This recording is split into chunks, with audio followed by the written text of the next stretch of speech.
This episode of the Media Leader podcast was edited by our production partner, Trisonic. And if you're looking for podcast production support, we highly recommend them. Find them at trisonic.co.uk. The question of whether it's a monetizable channel is sort of worked out in real time once it's already out there. And so that's a real shift, I think. Welcome to the Media Leader podcast. I'm Jack Benjamin. The UK TV market is in quite the state of flux. Sky is acquiring ITV's media and entertainment business, the BBC is facing declining license fee payers, and Director General Matt Britton has suggested reviving a Project Kangaroo-like sovereign streaming platform involving iPlayer and Channel 4. Meanwhile, all the broadcasters are keen to meet audiences where they are, which is increasingly on third-party, American-owned, walled garden tech platforms. Broadcasters are embracing social video, but concerns around the sustainability of the commercial model on platforms are persistent. Niamh Burns is a senior research analyst at Enders Analysis. She recently co-authored a report on the major UK broadcasters, how they are dealing with headwinds in the TV ad market, and how they are embracing third-party platforms. I recently sat down with Burns to discuss her views on all things TV. This is our conversation. I hope you enjoy. Niamh Burns, welcome to the show. Thanks for having me. You've been an analyst at Enders for the past 5 years. I'm curious, what made you interested in getting into the industry in the first place as a media analyst? So I have a slightly odd background in that it's academic rather than commercial. So I came to Enders having done a PhD in modern languages. That sets you up in some ways to work. To be a media analyst? Well, the way I connected is I've always been interested in communication. I've been always interested in the sort of cultural and commercial constraints that mean that we communicate in a certain way, that we create content in a certain way, whether that's creative content, whether it's political content. So those are questions that I think have driven me in my previous life and in my current one. But I will freely admit that the day-to-day research methodology is a little different at Enders. I would imagine. Then was it DPhil in modern language? That's right. Yeah. Okay. Well, fascinating. So you've been here 5 years. You've learned probably as much about the industry as I've been in a similar time period reporting on the industry. How would you characterize the current state of the UK media industry more broadly? And we'll get into TV, which I know you've done some recent reporting on. I think you have to look at the UK market as part of a global market. You cannot look at the UK in isolation anymore. That's a trend that we've seen building for many years at this stage. UK broadcasters are not just competing as a TV market with one another. They're now competing for attention, for advertising money with YouTube, with international streamers, with international production companies. This isn't new, but it's a growing kind of urgency around it. And I think that's what's driving a lot of the conversations around scale in the UK industry at the minute. Well, we'll talk more about the how broadcasters are interacting with the platforms in a little bit. I know you did a research report about that came out in June. But first, there's been so much news in the UK TV market just in the past couple weeks that I wanted to get your opinion on. The main story, perhaps the biggest media story of the summer, is that Sky finally agreed to acquire ITV's media and entertainment business for £1.6 billion. Can you talk us through why Sky and ITV feel the time is right to make this deal and consolidate, and then also your thoughts on whether you think regulators are going to be flagging this or passing it through? Yeah, so this is a direct response to that dynamic I just pointed to. This is the need for domestic scale in order to compete with those international forces. So I think it makes complete sense at this stage. And in terms of the regulatory question, there will be scrutiny of this deal, of course, rightly. We need to look at the public service dimension, of course, and Sky has made clear commitments that it will, continue to honour all of those requirements as part of ITV's broadcast licence to 2034. And there needs to be, likely there will be requirements on provision of news, because news plurality will be a key aspect of any scrutiny of such a deal. The bigger question we always thought with this deal is how you define the advertising market. So that's the competition aspect of the deal rather than those news or plurality related questions. That's where you need to take a slightly different view. And I think there's every indication that the CMA probably will in this case. If you were to look at those two players combined, purely as a proportion of the UK TV advertising market, that would suggest, an outsized amount of control of that particular market. But The linear market. that's in right. particular. Exactly. Right. And so that market definition is something that needs to be rethought because of those forces that we've described coming in. It's just an old-fashioned and slightly anachronistic way of looking at the market. As opposed to sort of total TV or total video There's a market. few different, exactly. There's a few different ways you could define it. I mean, you need to include, of course, the growing streamers, advertising businesses. Those aren't huge at the minute, but they should grow. And of course, you can widen it out to all online video. YouTube is a massive player in this market and is, increasingly growing on TV, of course. And so looking at TV in isolation when so much viewing is going to a platform like that feels a slightly odd view of the market. It's quite backward looking. What I find really interesting is that the buyer is an American company, Comcast, and a lot of the reasoning that it feels like, we need to compete, we need scale in order to compete with the big American platforms. And yet, in order to accomplish that scale, you are also then selling to an American company. Surely that raises lots of concerns here in the UK, no? Well, I think we see with this deal a real commitment to the UK from Sky. I think they are as a part of that larger business, they are quite committed to the UK. They have huge operations here. I don't think it's necessarily a problem for an American company to own a UK PSB. It's not the first one. And I think as long as there are firm commitments to the UK, that should work. But we really do need that UK-centric production and so on. And the output needs to be committed to as well. We can't lose those key titles. And I think, one aspect of this is looking at the role of the BBC in all of this. We do need to maintain that full ecosystem as well. The BBC's role as a firmly kind of UK-based public service broadcaster is crucial in any of these global dynamics as well. What do you make then of all of the job cuts that have been previewed from the BBC and issues over the license fee?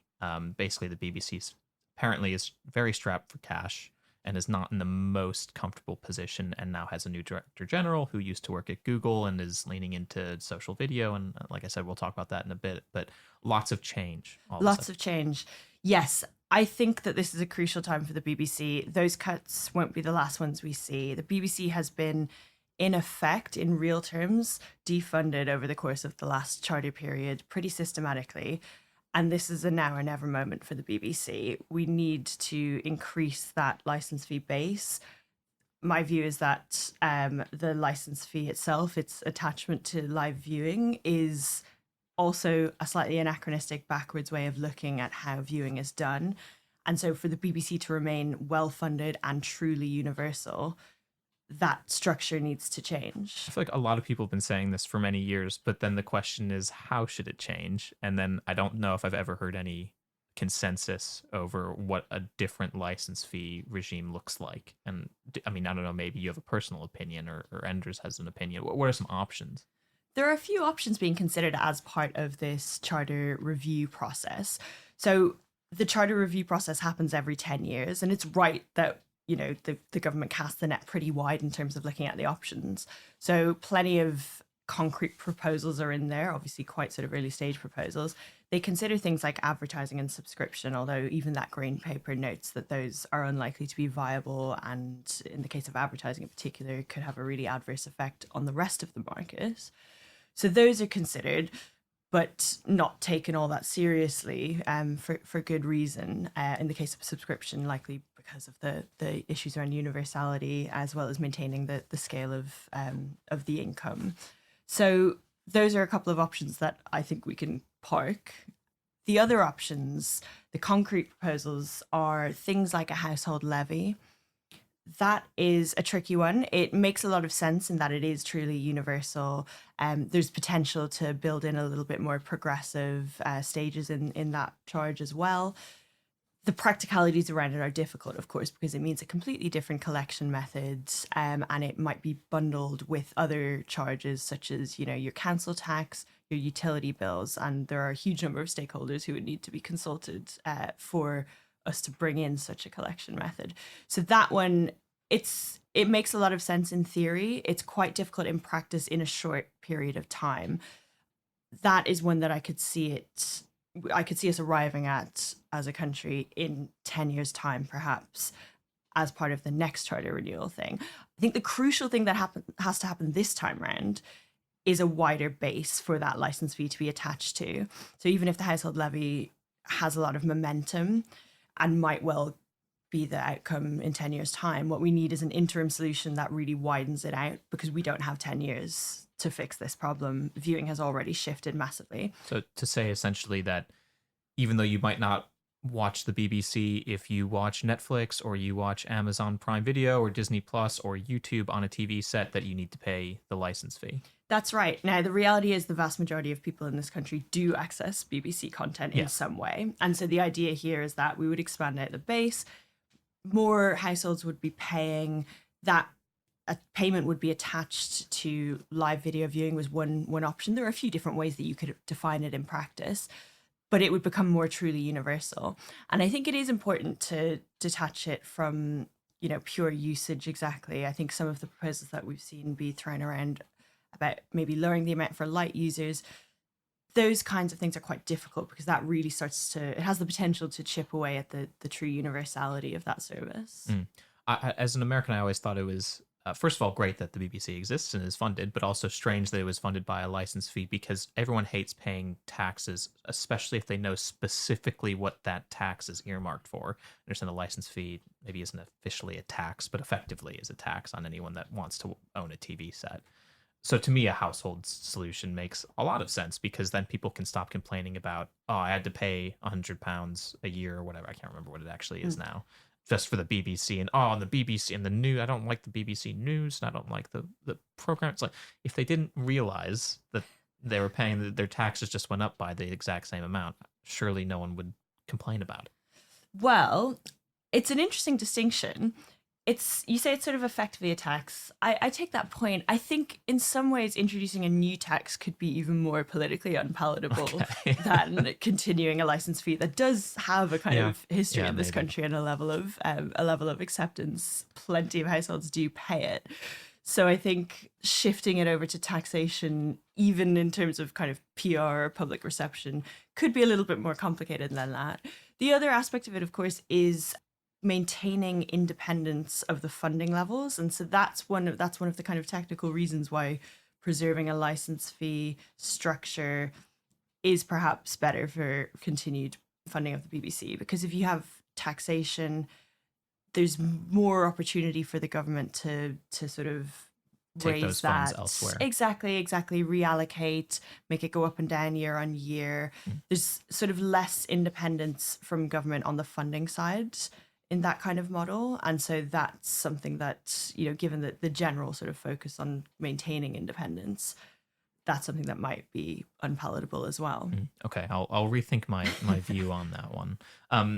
We're talking about the BBC. The new Director General, Matt Britton, recently said that he'd spoken with Channel 4 about creating a single quote-unquote sovereign platform that combines iPlayer with Channel 4 streaming platform as part of this bid to take on the big global streamers. Older listeners, you don't have to be that old. It's only 17 years ago that Project Kangaroo was shot down by the Competition Commission, which would have essentially done the exact same thing. Would you expect this to maybe go forward? I know discussions clearly seem that they're in the early stages, but what would that mean? There's a few different ways this could look. For competition, the landscape has changed, as we kind of discussed in relation to Sky ITV, and so it's very possible that such a tie-up would be viewed very differently now than it was back then.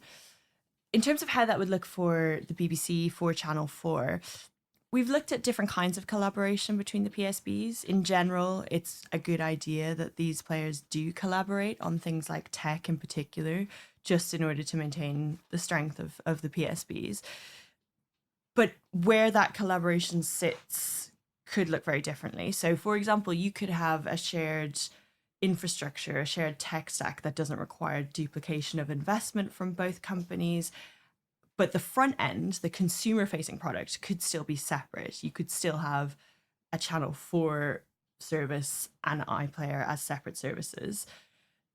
The alternative is you go a step further, you combine it, you maybe have Channel 4 content on BBC iPlayer. There's some advantages to that.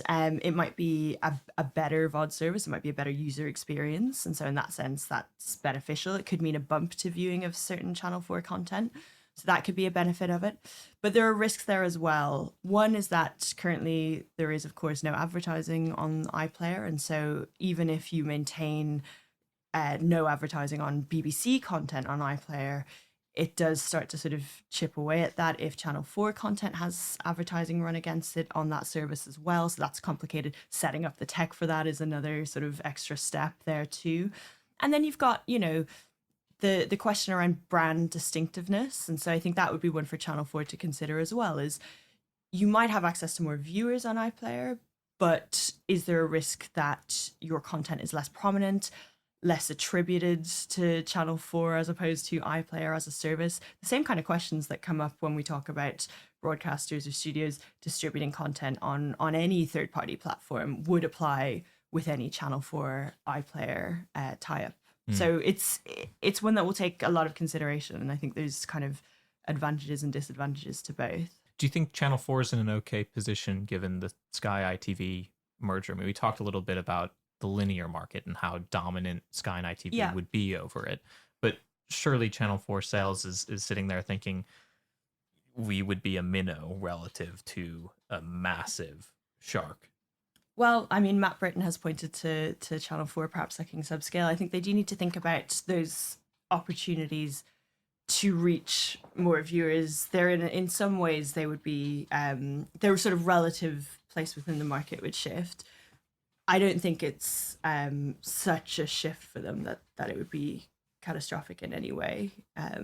So I think they don't need to suddenly start jumping onto iPlayer immediately in order to survive. But I think they will be asking those questions. Gotcha. Let's talk about the ways in which broadcasters are seeking new audiences. So in June, you released this report on the broadcasters' social video strategies. It's titled Adapt, Don't Assimilate.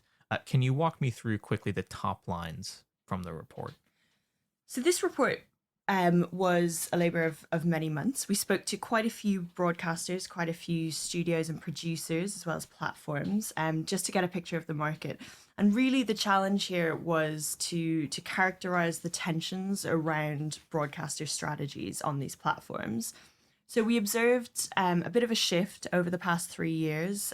We looked at this topic. We've looked at it at various points in the time I've been at Enders. But I think there has been a market shift since the last report we put out on this topic, which was about 3 years ago. So at that time, the strategies that broadcasters had on platforms, including YouTube, but also TikTok, Instagram, Facebook, and so on, the platforms back then were mainly marketing focused. They really didn't view these platforms as quite as much of a distribution channel. And so there were experiments in publishing new content on those platforms. A lot of the broadcasters had been on those platforms for quite a long time. But primarily it was a marketing play, and it was sort of a reach play. It was a way to kind of get your brand in front of lots of eyeballs, and particularly with young audiences, that was viewed as very important. What's shifted over this period is that there's quite a lot more focus on the distribution side and on the monetization side. And so we've seen that play out in a few different ways. Channel 4 and ITV are both putting quite a lot of full episodes up on YouTube, and that's a way of generating incremental revenue on content that they've already invested on, that already kind of makes sense within their business strategy. Now, there are questions around how easy it is to measure incrementality and so on, but they're pretty confident that this is a helpful strategy for them right now. There are tensions around that, of course.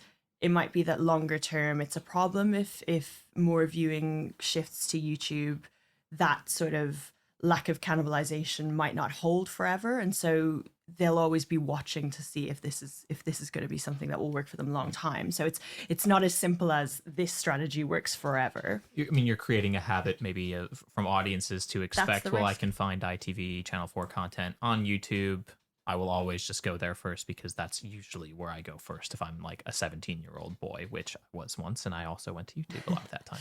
Yeah, I mean that's the risk exactly. So I mean that's one strategy, but it would be kind of unfair to characterize it as just that. I think for all of the broadcasters, so both of them included, as well as the BBC, as well as any of the smaller broadcasters, as well as Sky, there's loads of experiments with YouTube first content, and so that's content that's not just repurposed.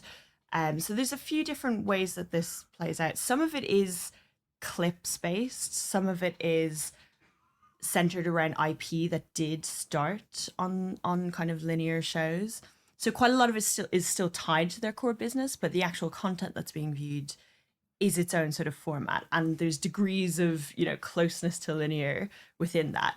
BBC's new partnership with YouTube takes it kind of a step further.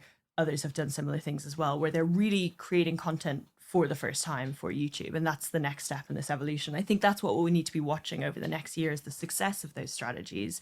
To what extent does that, result in monetization where that's relevant to the commercial players? To what extent can that kind of content really cut through? I think that's the real challenge, and that's something that we've sort of looked at with this report. Is you want to lean into the logic of any of these platforms. You want to do what it takes to perform on those platforms for the algorithm to promote you and so on.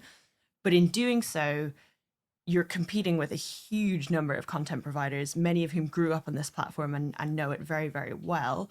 It's a massive scale of content on there. What you don't want is to lose everything that gives you a sort of brand advantage in the first place. To sort of fully perform on those platforms, the worry is that you would need to completely change what it is that you do as a media organization.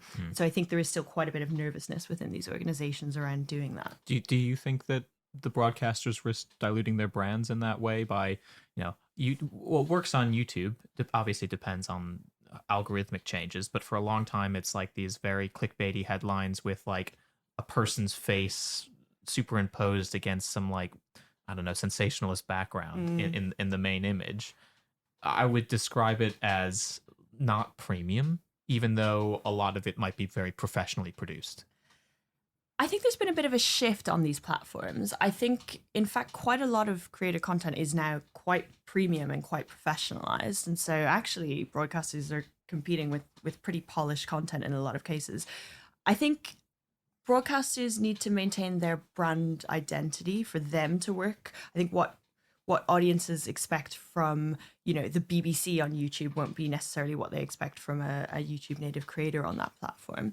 But I do think it's possible for us to sort of, I think broadcasters can get a bit squeamish about really leaning in on the platforms. And I think that should be avoided. I almost think that's a bigger risk in some regards, is not leaning in enough and really missing the opportunity to connect, in particular with younger audiences. I think in something like news, obviously there is huge value in the kind of linear formats that have dominated broadcaster news, but I would caution against thinking yourself above creator first news formats, because you risk just not connecting with those audiences, those younger audiences.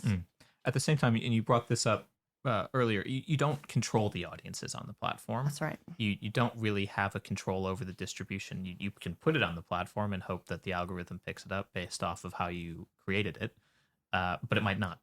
And so, just to take an example, the Washington Post in the US, this is obviously a publisher, so not necessarily a broadcaster, has created a podcast for its opinion section, which is generally rather right-wing politically. That's beside the point. They've been doing this for months, and they get less than like 100 views on many of their videos. And partially that's because YouTube is not necessarily distributing it and showing it to people proactively in ways that it might be doing for other creators. So how do you make sure that from an audience standpoint, then I'll ask you about monetization, that you actually are reaching incremental audiences consistently on the platforms? It's very difficult. I won't deny that. I think you've got to be very in tune with the trends. That can be very hard to get any sense of up front. And so I think a lot of broadcasters have become very sort of outcome focused in how they measure success on these platforms. The algorithms are black boxes to some extent. And so it really just takes quite a lot of experimentation in order to be able to learn what works. Now, as you say, there's no guarantee of performance. And so the struggle really for a traditional media company is balancing that upfront investment in content with the fact that it just might not take off. You know, that's something maybe creators are used to. There's plenty of creators who've done very well. There's also plenty who put stuff up on YouTube and never really see any money from it at all. That's the nature of the platform. If you're a media company, that's a very uncomfortable position to be in because you're investing upfront in content. You don't have a guarantee. So I think, unlike YouTube or TikTok, which doesn't have to pay anything for content, people just give it out for free. That's right. They're a distribution platform, right. And they really maintain that kind of agnosticism towards provider type. They have, of course, enhanced partnerships with bigger companies, especially broadcasters and so on. But the assistance they provide, you know, it's not promoting content within the algorithm or whatever. The algorithm itself, they keep agnostic. What's the commercial logic then? Because you have all these upfront costs. Yeah. It may or may not, to your point, be sustainable in the long term to be on these platforms if you have all those upfront costs. So how are the broadcasters planning on making money from this? There's a few different ways. I mean, it is possible to make money off of YouTube channels. YouTube pays out a great deal more than plenty of other video first social platforms, for example. On YouTube, right? That's right. So there are definitely channels that have seen success in monetizing. A lot of that, as I said, is because it's based on IP that had its kind of original investment under the previous traditional model. So that's a factor to consider for the longer term. That's one way. You can also view it as part of a kind of bundled offering. So quite a few of the broadcasters are sort of looking at how they can make YouTube sales part of a wider sales package. And so kind of enhancing the value of a general sales package that includes their own services, and saying this is a way of getting in front of a different audience as well. And so there's sort of some bundling effects there. There's also quite a lot of emphasis on kind of building community and building sort of fandoms around certain bits of core IP. And so that's, I think, a strategy that actually is quite promising in a lot of cases. Again, it does require having a real core of IP to work around, but there are quite a few cases where special kind of niche content, say the big example is BBC Studios Bluey, they can do a huge amount with that. They create content, you know, for parents associated with that brand. They generate quite a bit of, you know, community engagement, and then that results in, you know, increase to the value of rights around that title. It can also mean things like sales. You can get events going. So there's kind of a blended model, I suppose, of monetization. The old flywheel effect. Exactly. That you can sell merchandising as well. Exactly. And so those kind of social platforms are quite good for generating that type of interest and monitoring engagement in that way. They give you sort of a deeper sense of engagement perhaps than even your owned and operated ones in some respects. And so I think that is promising. The difficulty is it's unpredictable. And I think we're working in real time. I think the broadcasters are working out in real time how to go about sort of measuring fandom, how to go about predicting these kinds of success, because it involves so many different types of revenue inflows in different areas. And you can't separate out necessarily even your marketing from your publishing content. I mean, that's a really kind of interesting trend that came out of our discussion with broadcasters. You could very often have a channel where the content looked exactly the same as another channel, and one was making money and the other was not, was viewed as a marketing cost center.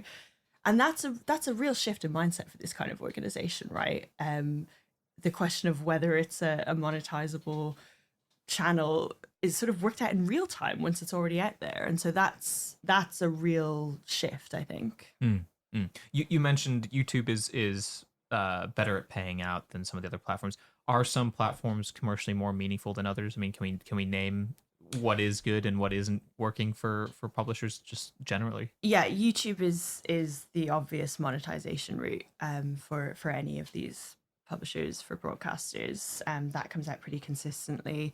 Other platforms have been experimenting with slightly more, you know, formalized partner programs and so on, but there's less money to be made. That's come out pretty consistently on any of TikTok or TikTok, Meta platforms. Instagram, anything other than YouTube is less consistent, essentially. That's correct. Okay. You mentioned measurement standards as well. They're not the same on all those platforms. They're certainly not the same as they are on TV. This has been a big part of the discussion that we've hosted on the Media Leader, is whether, what measurement, the future measurement needs to look like as broadcasters move into platforms, as platforms want more TV budget.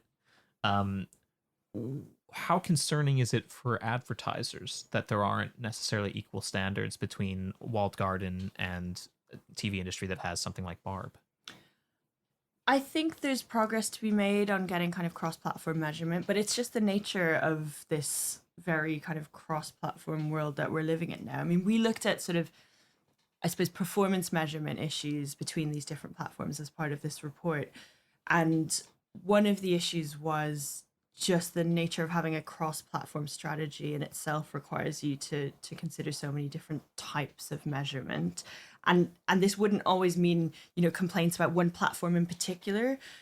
Any given platform might have its own sort of logic or way of doing things, and it's creating a coherent picture. That's the problem. So I think there is progress to be made on that. I mean, with advertising money, as you say, there is an incentive to create measurement systems that advertisers are really happy with, especially on kind of TV adjacent content. So I think there's every indication that there will be progress on that. But it's difficult. It is very difficult. I just foresee a world in which a broadcaster, I'll be getting a press release from a broadcaster in a couple of years, or sooner than that. I've already received press releases of this type where they say, well, our this video got 1 billion views, or our channel gets has this many subscribers. Yeah. How many are bots? How much of those views are actual views that were completed versus views that were impressions equivalent? Yes. And so when everyone's just going to take the bigger number if they have it, and they'll probably try and promote it to not just me as a journalist, but to advertisers. Doesn't that risk undermining trust in the wider video ecosystem? I think if it goes that way, yes, I think so. I think that is a risk. But I think, to be fair, a lot of the broadcasters are sort of realizing that this is an issue. I mean, for example, with their activity on social platforms, on YouTube, they're really evolving how they kind of quantify success. And so there has been a shift in mindset, whereas before they might have prioritized a really blunt sort of reach figure. They're now looking at watch time as the much more important metric. So I do think it's kind of in their interests to develop something a little bit more sophisticated there. So hopefully we're not left with, completely unmatchable numbers. That's not great from an analyst's perspective either. Nor from an advertiser perspective. No, not at all. Do you think the commercial activity that could be had on the digital platforms is enough to fund the premium content that broadcasters have historically been able to fund within a different environment? At the moment, no. I think the answer is no across the platforms. I don't think anyone's found a strategy that would meet the sort of rising costs of production on things like premium drama. So I think the question is, how much do you make different content for these platforms? Do you make cheaper content that sort of has an easier return in some respect, caveated of course by all of the discovery issues that we've already spoken about? Or do you lean into your own platforms further and sort of view this as just an add-on? I think it is an issue. I think at this point it's not possible to sustain that premium content. So then what needs to be the strategy? I think it's a blended strategy. I think we're working out in real time what works here. I think broadcasters should not ignore the opportunities of adapting. They should not close themselves off entirely. I just don't think that's going to work. I don't think it's going to work in terms of, ambient discovery of your brand and so on. But in the case of premium drama, you cannot expect for that to perform in the same way. And so I think it needs to be a mix. And I'm not sure there's easy answers here either, unfortunately. We've talked about the discoverability issue. One of the things that the broadcasters have pushed for is due prominence. It seems like ministers are a bit more receptive to that than they were maybe even just a year or two ago. How likely do you think a requirement of due prominence for the PSBs is to happen sooner rather than later on the platforms? So this green paper that the government has just put out on the future of media regulation is a really interesting paper. It's very ambitious in a lot of ways. It looks at prominence from a couple of different angles. So you first of all got news. That's where the government has indicated it's more likely to act quickly. That is to make news content more prominent in some way, TBD how that actually looks. That's where you're going to see action sooner. Now, we can kind of get into a discussion on all of the issues around that, because there are plenty of issues and plenty of sort of obstacles to that being a very straightforward policy proposal. The other side of it, of course, is the wider question of PSB content as a whole. So that would include the wider mix of genres. That is something that the government has said, even in that green paper. It's interested in exploring policy options, but it would rather industry solutions. So I think that type of intervention will be slower. I think these are really interesting discussions to be had. I think what's come out of this recent green paper is a slightly more kind of sophisticated understanding of what the goals of this policy are. Because in earlier stages, I mean, we wrote about this at Enders. You can talk very loudly about sort of prominence for the broadcasters, but what that means in practice and what you're really sort of hoping to achieve with it can look very differently. So, for example, with news, is the outcome that you're driving towards a more informed public? Is it the, sustainability of specific news providers? Is it something else entirely? How do we measure all of these things? So I think the specific intervention you design looks very different depending on how you're defining it. So what we've seen in that green paper is a little bit clearer of an articulation around that. So on the news side, it is more sort of audience focused. It's about ensuring that that type of content is available, that type of, whether it's impartial news, whether it's quality news, however you define it, but it's focused around a kind of audience outcome.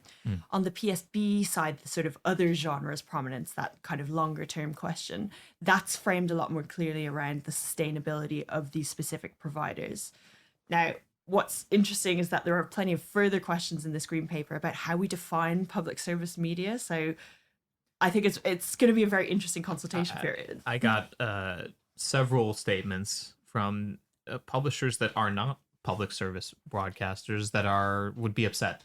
What happens if you're the Times Definitely. or the FT and the BBC gets to prominence, or Sky or Channel 4 or ITV get prominence on platforms? Say, well, what the hell? Yeah. We also are a legitimate news organization, and course. we're going to suffer for that. Absolutely, yes. I think there'll be a huge amount of opposition. So that's kind of, I suppose, what I was hinting at when I was saying it's far from straightforward, even on the news side. Yeah. Of course, you've got plenty of providers of quality news, the commercial news sector.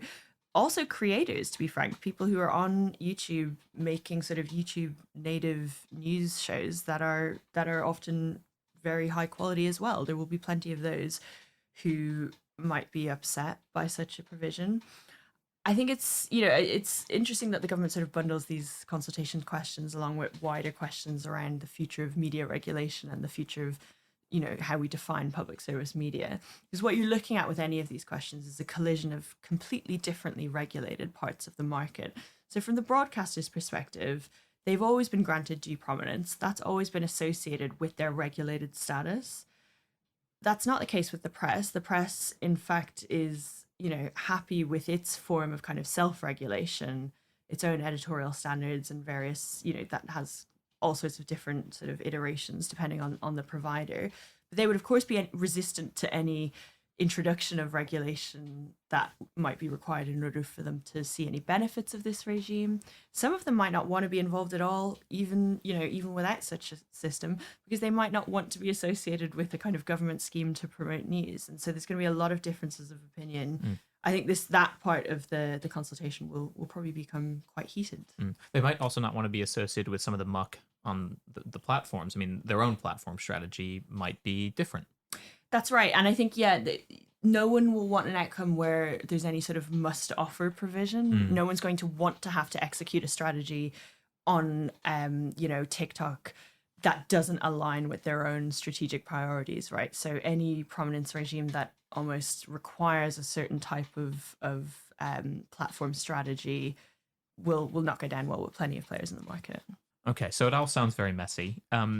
Just to end, I mean, what else are you looking to study and look at over the next 6 to 12 months that you think it is really important for our readers, our listeners to understand.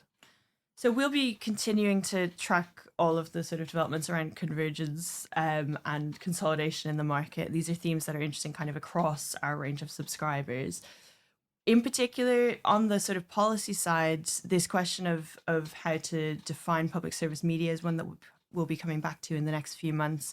I think it'll be really interesting to see whether that's defined at a sort of provider level, at a content level, because that could really start to shift how online media is regulated in this country. So that's certainly a theme going forward. As I imagine many of your readers are, our clients are also obsessed with AI. So we'll be continuing to track developments there on the distribution sides, as well as how media companies are using AI in their own operations. So we'll be coming back to questions of sort of production as well. What's been the big takeaway, if you could summarize AI takeaway into a single one or two bits? So I suppose on the production side, we looked at this about, I guess, in the last sort of 6 months. In a way, it's not dissimilar to the social strategy. There's, I think, the subtitle of that report that I did on studios and broadcasters using AI was an arm's length embrace. And I almost thought I could have used that again for the social and video sharing platforms report. So there's a sense that there's a lot of opportunity there. Same as, news publishers think there's plenty of opportunity for AI in their own operations. But no one is quite willing to go all the way for sort of obvious reasons, right? Because you risk losing what makes you distinctive in the market. An arm's length embrace. I think that is a very good way to leave it. Niamh, thanks so much. It's been a pleasure chatting. Thank you. Thank you for listening to the Media Leader podcast. Our executive producer is me, Jack Benjamin. Special thanks to our production partner, Trisonic. You can find all our episodes on the podcast platform of your choice or on our website at uk.themedialeader.com. But do please remember to subscribe to be notified of our next episode. You can also subscribe to our newsletter at The Media Leader to receive daily coverage of all the biggest news stories in media and advertising. From all of us at The Media Leader, I'm Jack Benjamin. See you next time.